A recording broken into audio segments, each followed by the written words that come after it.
Bonjour Kevin, Bonjour.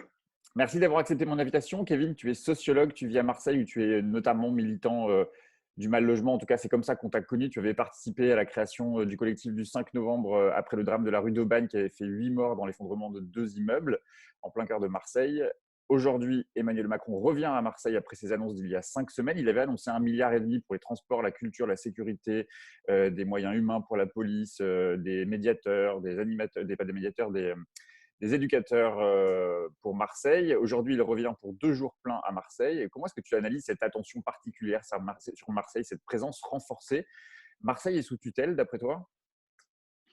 Alors, je dirais pas que Marseille est sous tutelle. Par contre, il y a certaines pratiques, et on voit dans le discours du 2 septembre de Macron, certaines pratiques qui correspondent quand même à une posture assez paternaliste vis-à-vis de la ville de Marseille. Alors, Macron n'est pas du tout le premier ni le dernier, je pense, à adopter ce genre de posture. On avait eu déjà depuis une dizaine d'années des manèges gouvernementaux assez réguliers. On se souvient notamment de la séquence 2012-2013 avec le gouvernement Hollande qui s'installait, Jean-Marc Ayrault qui avait annoncé lui-même un grand plan à plusieurs milliards sur les mêmes thématiques qu'on retrouve aujourd'hui en réalité. Et ensuite le manège des ministres, notamment Manuel Valls, qui avait fait de Marseille son terrain d'expérimentation sécuritaire. Macron adopte à peu près la même posture que le gouvernement précédent. Quand il parle des chicayas locaux, c'est le terme qu'il a utilisé pour évoquer les conflits institutionnels qui, en effet, sont un vrai problème à Marseille. En fait, ce qu'il fait derrière ça, c'est qu'il justifie le fait que, au lieu de repartir des besoins, des diagnostics d'une ville qui est en sous-développement structurel, il va imposer des mesures qui sont en réalité des projets déjà prévus auparavant, notamment les projets sur l'éducation nationale de Blanquer, dans une ville qu'il met voilà, pas sous tutelle, mais dont il se sert pour des projets libéraux, autoritaires et pour lancer sa campagne électorale. Ça te va quand il parle d'un plan de renaissance? Tu dirais toi aussi que Marseille doit renaître? Je suis pas sûr que Marseille doit renaître, je crois qu'elle est assez vivante comme ça. Je crois que c'est pas le problème de Marseille d'être vivante. Et c'est une vraie question en fait, le fait que Marseille soit vivante ou pas. Comment est-ce qu'on la regarde? Mhm. Quand les ministres et le gouvernement la regardent, on a un regard d'apitoiement, on a un regard pathologique, un regard culturaliste. C'est aussi le regard que la plupart des médias retransmettent, y compris en restituant des sortes d'allégories locales du «Ah, Marseille, c'est comme ça», et de considérer que la classe politique et les citoyens seraient eux-mêmes responsables de la situation. Sur le logement, par exemple, sur le front sur lequel on est, c'est pas anecdotique qu'on entende régulièrement des discours tendant à dire que ce sont les locataires, les occupants, les habitants qui seraient eux-mêmes responsables de l'état du mal logement dans la ville. Ça, c'est un regard culturaliste en fait qu'on retrouve aussi sur la criminalité, par exemple, lorsqu'on explique que les jeunes se tuent entre eux et que la situation est endémique et qu'elle correspond en fait à une situation particulière locale. Marseille n'est pas la seule ville à subir ce genre de problème de mal logement, de criminalité, de l'ébranlement des écoles. L'ensemble des villes populaires en France les vivent. Marseille est juste à une autre échelle et devient un miroir grossissant de la France. Par contre, il y a quelque chose d'extrêmement important, et c'est là que le regard est important. Qu'est-ce qu'on pose comme regard sur Marseille? C'est que dans cette ville, il y a un tissu citoyen, associatif, politique local extrêmement vivant qui porte des propositions.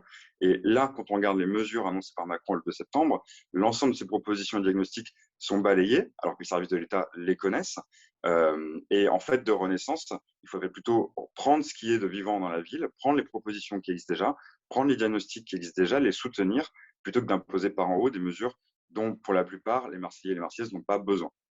Ça produit quoi comme effet, d'après toi, cette stigmatisation permanente? Tu viens de le dire, on parle souvent de Marseille, pour en parler en négatif, les médias, mais aussi les politiques dressent souvent un tableau très noir que tu viens de rappeler.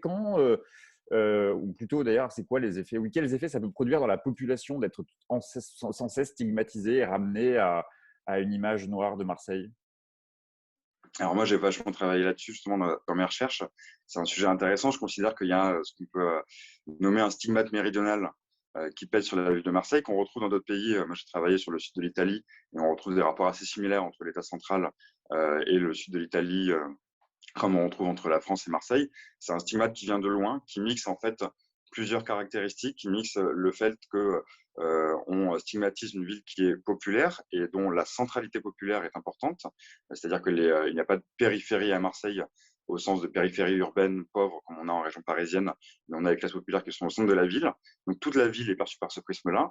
Ensuite, c'est une ville d'immigration et surtout plus qu'une ville d'immigration, c'est une ville qui est encore aujourd'hui une continuité coloniale. Marseille a été un port colonial, regardé comme tel pendant longtemps et laissé dans un sous-développement chronique depuis toujours. Et enfin, c'est une ville qu'on considère comme méridionale, avec l'ensemble des préjugés qu'on adosse aux villes méridionales. Qu'est-ce que ça produit comme effet? Ça produit ce que je disais juste avant, c'est-à-dire une vision culturaliste des problèmes de la ville. La vision culturaliste, son propre, en fait, c'est de dépolitiser les problèmes et de ne pas regarder les problèmes économiques qu'il y a. À Marseille, dans une ville où, dans certains quartiers, on a un chômage qui atteint les 50%, voilà le vrai problème structurel qui touche la ville. On a des inégalités extrêmement fortes. Dans le 3e arrondissement, le revenu médian est à 11 000 euros par ménage. Il est à 18 000 à l'échelle de la ville. Il atteint les 25-30 000 dans les quartiers sud de la ville. Donc ça, c'est un problème structurel de la ville, c'est pas un problème culturel de la ville. Donc cette stigmatisation, elle permet en fait d'oublier tout ça et de renvoyer à la responsabilité des Marseillais et des Marseillaises ou parfois de leurs élites qui sont évidemment pas à plaindre et qui ont leur part de responsabilité, mais par exemple aussi d'oublier la responsabilité de l'État. On peut en discuter, mais sur le logement, les écoles, la criminalité, on a en fait affaire à des questions qui sont nationales, voire internationales, qu'il faudrait traiter comme telles. Et puis ça produit aussi un effet de sidération auprès des Marseillais et des Marseillaises, qui parfois peut être ressenti, c'est-à-dire d'intégrer finalement ce discours soi-même et de tenter de se mobiliser en se distinguant de la ville, en essayant de dire non, on n'est pas comme ça, parce qu'en fait, c'est le seul moyen d'être reconnu par les pouvoirs publics, qu'ils soient locaux et nationaux, c'est de montrer que non, on est des honnêtes gens et qu'on est différent du reste de la ville. Ça crée une fracture en fait sociale, urbaine au sein de la ville, ça la renforce en tout cas. L'un de tes combats, je le disais, c'est le logement. Emmanuel Macron a proposé, en tout cas semble avoir proposé un plan assez ambitieux avec les collectivités, évidemment en lien avec les collectivités. Est-ce qu'il faut voir dans ce plan une vaste fumisterie, comme on a pu en entendre par le passé, comme tu l'as dit tout à l'heure, ou est-ce qu'au contraire, il souffle quand même un petit vent d'espoir à Marseille sur ces questions du logement? Alors sur le logement précisément, le discours du 2 septembre d'Emmanuel Macron n'annonce rien de nouveau en réalité. C'est-à-dire qu'il parle de deux choses essentiellement. Il parle des subventions de l'Agence nationale d'amélioration de l'habitat sur laquelle il n'a pas la main. C'est la métropole en fait qui instruit les dossiers, donc on se demande même pourquoi est-ce qu'il en parle. Et ensuite, il nous annonce un chiffre de 10 000 logements qu'il faudrait réhabiliter en 10 ans. Ouais. Alors déjà, c'est extrêmement peu en réalité. Hein. La Fondation Abbé Pierre parle de 40 000 logements indignes sur l'ensemble de la ville, de 100 000 mal logés sur l'ensemble de la ville. On a aujourd'hui des évacuations d'immeubles pour péril, pour insécurité qui continuent et à un rythme constant depuis 1 an et demi. On est à 6 000 personnes qui ont été délogées, plus de 800 immeubles dans l'ensemble du centre-ville et un peu au-delà qui ont été évacués. C'est ça la situation déjà à la base. Donc 10 000 logements sur 10 Quand ans. tu parles des 800 logements, c'est vraiment le cœur, c'est le cœur de Marseille, les 800 800 immeubles, c'est bâtiments? sur 800 immeubles, c'est en gros sur les 6 premiers arrondissements de la ville en compte 16, et quelques arrondissements au-delà dans les quartiers sud, est ou nord. Donc l'ampleur de la crise des périls qu'on a à Marseille, c'est une ampleur considérable. Médecins du Monde parlait de crise humanitaire pour la désigner, qui s'est évidemment redoublée avec la crise Covid. On a une double crise humanitaire en fait à Marseille, donc c'est extrêmement grave. Donc un, c'est insuffisant, et de deux, c'est un chiffre en fait qui est surévalué à certains endroits. Je te parle par exemple de là où j'habite, qui est un des premiers îlots expérimentaux qui vont être rénovés. En fait, on n'a que la moitié des immeubles qui sont des logements indignes. L'autre moitié sont comptés dans les 10 000 logements dont Macron parle, mais ne sont pas des logements indignes. Donc, il est surévalué. Et surtout, tout ça, en réalité, c'est des mesures qui étaient déjà annoncées depuis très longtemps. Ça fait 2 ans que ce projet est en cours. Il était en train de se mettre en œuvre. Enfin, il est en train de se mettre en œuvre depuis environ 6 mois de manière opérationnelle. Donc, on a attendu très longtemps avant que l'aspect opérationnel arrive. L'État a sa responsabilité parce que le ministre du Logement de l'époque, Normandie, nous disait très clairement on ne fera rien tant que les élections municipales ne sont pas passées. Donc l'État a laissé faire, a patienté pendant très longtemps et nous le disait texto en réunion. C'est quand même assez offensant d'entendre ça, quoi. Donc rien de nouveau. Macron dit on veut accélérer. En réalité, le projet est en train d'avoir lieu justement. Donc c'est une opération de communication pour dire regardez, j'ai dit que ça a accéléré et c'est moi qui l'ai fait, alors qu'en fait le travail est en train d'être fait. Et par-delà ça, rapidement, les responsabilités de l'État dans les moyens qui sont adossés et la maîtrise notamment des loyers à Marseille, qui est un des sujets centraux aujourd'hui. On a des augmentations parmi les plus fortes de France sur les 10 dernières années. Ça, là-dessus, c'est l'État qui est aux manettes, le gouvernement qui est aux manettes, le législateur. Et là-dessus, ils ne font rien et ils vont laisser une situation très critique s'installer à Marseille. Il y a une autre mesure qui fait grincer des dents chez les Marseillais, je crois, c'est ce fameux laboratoire, l'expérimentation qui est faite sur une cinquantaine d'établissements scolaires, qui avait été présentée par Emmanuel Macron lors de son précédent passage. C'est la possibilité pour les chefs d'établissement finalement de choisir leurs propres enseignants. Je crois que les syndicats d'ailleurs à Marseille appellent à une manifestation aujourd'hui. Qu'est-ce qui ne va pas dans cette mesure, Kevin? Exactement, l'intersyndicale nationale de l'éducation nationale appelle à un rassemblement à 18h en bas de la Canebière. Donc, j'invite tout le monde à pouvoir y aller. Pour rappeler un petit peu d'où ça vient, on a un état de délabrement des écoles qui est du bâti des écoles qui est catastrophique, qui touche prioritairement les quartiers populaires, mais pas que, hein, ça touche l'ensemble de la ville en fait. Et il y a eu depuis 3 ans des batailles qui ont été menées pour cette rénovation. Là aussi, les collectifs citoyens sont assez importants et à la manœuvre, puisque le premier audit, le premier diagnostic qui avait été posé, c'est le collectif des écoles de Marseille qui l'a posé par une enquête participative et qui a montré, qui a dévoilé l'état des bâtiments. On avait aussi plusieurs enseignants qui ont publié des livres, des articles dans la presse et qui avaient alerté sur ce sujet. Donc c'est une bataille qui est menée par les collectifs citoyens, qui aujourd'hui est en passe d'être remportée sur certains points. La rénovation des écoles, c'est un problème crucial et il faut le résoudre. Mais là aussi, Macron, au lieu d'écouter, d'accompagner les dynamiques citoyennes et politiques locales qui sont en cours, en profite, en fait, donne une partie de ce qui est demandé, mais en échange demande ces fameuses contreparties dont il a parlé le 2 septembre, et donc demande de l'expérimentation pédagogique. Qu'est-ce qu'il fait en gros? Il donne à M. Blanquer l'ensemble de ce qu'il voulait, c'est-à-dire un terrain de jeu libéral pour expérimenter ces mesures. Et la principale mesure qu'il met en œuvre, c'est qu'il donne le pouvoir aux directeurs d'école, qui sont aujourd'hui au niveau du statut égaux à leurs collègues enseignants, professeurs des écoles. Il lui donne le pouvoir de sélectionner les enseignants. Donc, il devient un patron de sa propre école. C'est des mesures qu'on retrouve dans l'éducation nationale ou l'université depuis très longtemps, en fait, hein, ce genre de dynamique-là. Et il va aller sélectionner ses meilleures équipes. Ça crée quoi, en fait? Ça crée de la concurrence entre les écoles. Ça, c'est extrêmement grave parce que le principe républicain d'égalité territoriale, il passe par le fait qu'on ne crée pas de la concurrence dans le service public et qu'on assure à toutes et à tous un niveau d'éducation similaire. Les parents d'élèves et les enseignants aujourd'hui se lèvent contre cette mesure. Il y a 80 écoles qui ont déjà refusé d'appliquer cette mesure et on a des situations catastrophiques où dans d'autres écoles, on a des directeurs d'établissement, des conseillers pédagogiques qui écrivent les projets innovants qui doivent être soumis au ministère sans les équipes enseignantes, à l'arrache, en une semaine. Ça aussi, c'est le style Macron, c'est on pousse à l'urgence et en fait, on écrase les équipes pédagogiques. Ça fait plus d'1 an que la nouvelle équipe municipale a pris ses fonctions à Marseille, à la mairie de Marseille. Marseille à gauche, ça se voit. Marseille à gauche, ça se voit, oui, sur certains aspects. Oui, au niveau des affaires sociales, par exemple, récemment, l'agence des affaires sociales a mis en œuvre des touches municipales. C'est quelque chose qui avait été fait par Emmaüs en son temps, par eux-mêmes. L'association les compagnons d'Emmaüs avaient fait ça par eux-mêmes. Donc ça vient pallier au fait que la société civile s'organisait par elle-même et pallier aux défaillances de l'État, de la mairie, de la métropole. On a des expériences qui sont soutenues aussi, par exemple, je pense à l'après-m, donc la réquisition d'un ancien McDonald's dans les quartiers nord par les salariés et les habitants pour en faire une plateforme d'aide alimentaire et bientôt un restaurant social. La mairie aujourd'hui soutient le projet et notamment rachète le bâtiment pour permettre aux occupants, aux bénévoles, aux salariés, aux ex-salariés de mener à bien ce projet. Donc sur certaines de ces choses-là, vraiment on a des choses qui avancent. Après, il y a un ensemble de sujets, notamment le logement, sur lesquels on a un manque de vision criante. Donc, on patiente, on va dire, depuis 1 an là-dessus. On négocie, on coopère, on est en conflit. Parfois, voilà, on ne sait pas trop sur quel pied danser, mais on avance très à petits pas.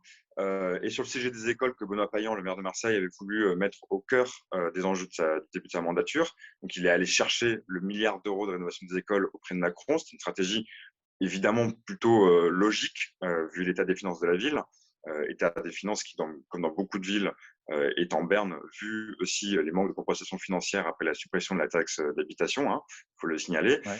Donc, Benoît Payan a mené ce rapport de force-là sur la base du travail des collectifs citoyens. Aujourd'hui, ce qu'on voit, c'est que par manque d'alliance entre les collectifs citoyens, les syndicats, les enseignants, les parents d'élèves et la municipalité, on a affaire justement à Macron et Blanquer qui peuvent imposer leurs mesures libérales et une municipalité qui évoque le fait qu'elle refusera ces contreparties et qui, pour l'instant, on ne sait pas si elle aura les moyens de ce rapport de force. Et là-dessus, pour le coup, on invite l'ensemble des conseillers municipaux à s'allier avec les parents d'élèves, les enseignants, les habitants de la ville pour refuser et faire front face à ces mesures libérales. J'ai une dernière question, Kevin. Dimanche, on commémore les 60 ans du massacre d'État qui a eu lieu dans les rues de Paris le 17 octobre 1961. Des dizaines de victimes après une manifestation pacifique de travailleurs algériens venus dénoncer le couvre-feu raciste, puisqu'il ne visait que les Français musulmans d'Algérie. Un rassemblement à 14 heures aura lieu sur le Vieux-Port à Marseille. Tu y appelles sur ton compte Twitter. Emmanuel Macron s'était engagé à célébrer ces commémorations. Qu'est-ce que tu attends de lui? Qu'est-ce que doit être la voix de la France à cette occasion? Les associations antiracistes et les premières personnes concernées, notamment les descendants des tués, on parle de plus de 200 tués, plus nombre de déportés en Algérie de manière totalement illégale, et de tous les traumatisés en fait de cette époque-là, demandent d'une part la transparence. Aujourd'hui, on n'a toujours pas accès aux archives historiques sur ce drame. D'autre part, la reconnaissance mémorielle, lorsqu'on a des traumatismes majeurs comme celui-là. Et en fait, le 17 octobre 61, c'est un événement parmi tant d'autres. Marseille, on a payé le prix aussi, hein, 10 ans plus tard, un peu plus de 10 ans plus tard, en 73. Pendant l'été 73, on a plus d'une quarantaine de morts à Marseille, de meurtres d'Arabes, de meurtres racistes.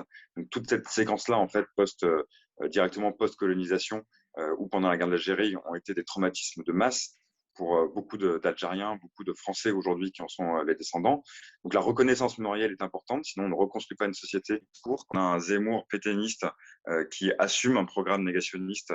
En fait, on a affaire à quelqu'un d'extrêmement dangereux. Donc c'est ça aussi qui sera interrogé dimanche, c'est l'actualité de cette époque-là, comment est-ce qu'elle résonne encore chez nous.